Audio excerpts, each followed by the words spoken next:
ओम बगलामुखी गदाधारिणी नमः। माँ पीताम्बरा के साधकों प्रिय दर्शकों आप सभी को नमन। माँ बगलामुखी की कृपा सदैव आपके ऊपर बनी रहे। माँ बगलामुखी का आशीर्वाद बना रहे। आज मैं आपको बताऊंगा माँ पीताम्बरा के लिए एक सटीक प्रयोग। माँ पीताम्बरा को कैसे प्रसन्न कर सकते हैं। बड़ा जप बड़ी साधना के उपरांत भी अगर मार्ग प्रशस्त ना हो आपके सामने, क्योंकि बाधाएं कई बार इतना विकट होती है कि व्यक्ति का धन भी काम नहीं आता, कितना धन खर्च कर ले नहीं निकल पाता। व्यक्ति सहयोग भी ले ले तब भी उसके रिश्ते संबंध भी काम नहीं आते। ऐसी आपदा कई बार जीवन में आ जाती है। जब विपदा बड़ी होती है उसके लिए अनुष्ठान भी बड़ा होना चाहिए, उसके लिए साधना और नियम भी बड़ा ही आपको करना पड़ेगा। ऐसा नहीं कि पीड़ा अधिक है पर व्यक्ति सोचने लगे कि एक माला से कष्ट निवारण हो जाए, ये संभव नहीं है। यही भूल व्यक्ति करके नुकसान उठाता है और विचार करता है कि बड़ा जप किया पर सफलता नहीं मिली। बाधा किस प्रकार से कई व्यक्तियों को देखने में आता है, किसी विवाद के कारण मुकदमा जुड़ जाता है और जेल जाने तक की नौबत हो जाती है। जैसे कोई व्यक्ति गंभीर रूप से बीमार है और अस्पताल में एडमिट है, तो यहाँ पर उसके लिए एक माला की नहीं, बड़े अनुष्ठान करने की आवश्यकता होती है। बड़ा अनुष्ठान किस प्रकार से, यहाँ माँ बगलामुखी का मंत्र आपको दुर्गा सप्तशती में जोड़ना है। माँ बगलामुखी का मंत्र दुर्गा सप्तशती में जब आप जोड़ते हैं तो दुर्गा ये कई गुना पावर बन जाती है। इससे निश्चित कोई कितनी बड़ी भी समस्या क्यों ना हो, उससे भी आप एकदम से बाहर निकल जाएंगे। ये विधान क्रम में आपको बताऊंगा कि किस प्रकार से देवी की कृपा प्राप्त करें, क्योंकि कोई भी सफलता मेहनत मांगती है। बिना मेहनत के व्यक्ति सफल नहीं हो सकता, और जब मेहनत भी करता है पर फिर भी सफल नहीं होता तो समझ लीजिएगा ईश्वर की इच्छा है, अभी समय अच्छा नहीं है। तब आपको अध्यात्म का सहारा लेना चाहिए, देवी की शरण जाना चाहिए कि तब आपकी मेहनत को कैसे सार्थक करें, ये सब देवी पर छोड़ दीजिए और देवी की आराधना कीजिए, साधना कीजिए कुछ समय के लिए।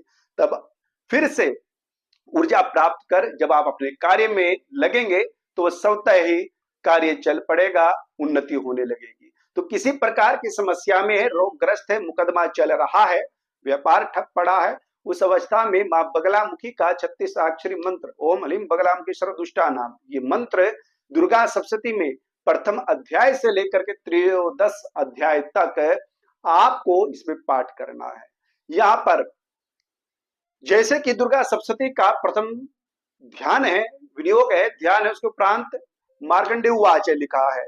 तो यहाँ पर इस माँ बगलामुखी के मंत्र को मार्कंडेय उवाच से एक बार पहले बोलना है, फिर मार्कंडेय उवाच बोलना है, फिर माँ बगलामुखी का मंत्र बोलना है। इस प्रकार से मंत्र संपुटित हो जाता है।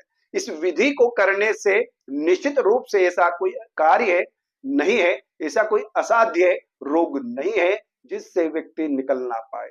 एक बार को कहा गया है कि मृत व्यक्ति में भी प्राण डाल देता है। मृत अर्थात जो कि मृत अवस्था में पड़ा हुआ है, बिल्कुल अचेत अवस्था में पड़ा हुआ है, उसके लिए भी जब हम प्रार्थना करते हैं, साधना करते हैं, तो उसमें भी जीवन दान हो जाता है और उसकी आयु बढ़ने लगती है। तो यहाँ पर 36 अक्षरी मंत्र को माँ दुर्गा सप्तशती, माँ दुर्गा के मंत्र दुर्गा सप्तशती से संपुटित करना है और 9 पाठ आपको करना है। शुक्ल पक्ष में प्रतिपदा से नौमी तक कर सकते हैं, या फिर प्रतिपदा से नौमी तक नहीं कर सकते, 9 दिन शुक्ल पक्ष में 14 को समापन कर सकते हैं अष्टमी से शुरू करके।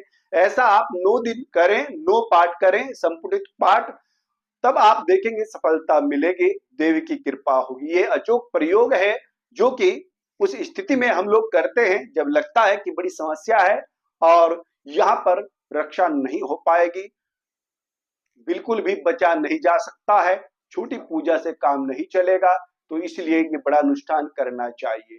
प्रिय दर्शकों, आप ये अनुष्ठान कीजिए। अगर लगता है कोई साधना काम नहीं कर रही है तो समझ लीजिएगा समय बड़ा खराब है। साधना तो काम कर रही है पर उसका प्रभाव आपको नहीं दिखाई दे रहा। जब व्यक्ति पर करोड़ों का कर्ज होता है तो लाख 2 लाख की कोई वैल्यू नहीं होती, उसको पता नहीं लगता उस इनकम का। ऐसा नहीं, मंत्र काम करता है पर प्रभाव पाप का इतना होता है कि उस मंत्र के प्रभाव का असर दिखाई नहीं देता। इसलिए साधना अधिक करना चाहिए और ये विधान अनुष्ठान कर्म बताया है कि जिससे बड़ी से बड़ी समस्याओं से भी आप निपट सके, क्योंकि इस पाठ को करने में ही 3.5-4 घंटा लगता है अगर लगातार कंटिन्यू व्यक्ति व्यक्ति इस क्रम से करता है। अगर इसको डिवाइड करता है कि पहले प्रथम अध्याय से पंचम अध्याय तक, फिर शाम को षष्ठम अध्याय से त्रयोदश अध्याय तक करे, फिर 2.5-2.5 घंटा बट जाता है, उससे सरलता से हो जाता है, पर एक पाठ प्रतिदिन संपुटित करना चाहिए। तो प्रिय दर्शकों, आज के लिए इतना ही।